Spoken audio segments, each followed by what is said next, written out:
sport of reining, the number one rule is that your horse is easily guided, that it will do what you want it to do and do it happily and without resistance. I always think about that as that's the way we should be as children of our Heavenly Father. Are we easily guided? Do we do what we're supposed to do without resistance?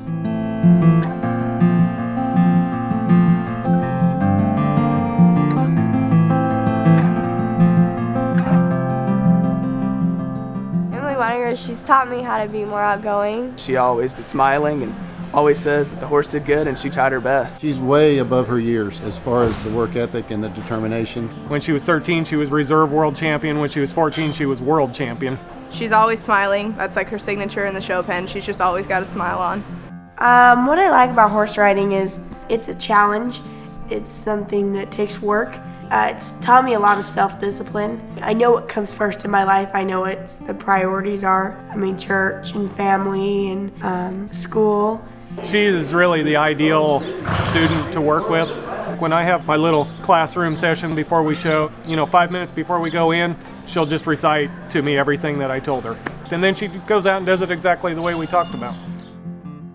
When you show your horse, you want your horse to line up on the middle marker. And if you're off of that marker, then they can't give you credit. And so something I learned is if I always have my eye on the marker, that eventually my horse and I just end up on the marker.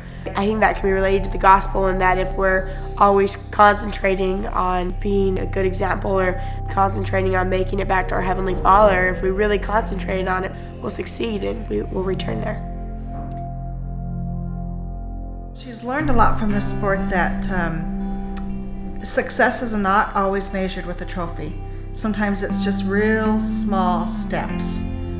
About a year ago, I kind of forgot the basics. I had been doing really well, and then I kind of just leveled off for a little bit. The trainers got together and discussed it and realized, Emily's improved so rapidly, we got to go back to the basics. And so they sent her to a trainer who just teaches riders how to do the fundamentals. I just had to work on the really little things, and after I conquered those, then I was able to succeed more. It's like everything in the gospel. We have to go back to the basics. Are we saying our prayers? Are we reading our scriptures? Are we doing the basics? And if that's happening, the harder things will be a lot easier. And she saw that in her horse riding. That was really the difference that helped her win the world championship.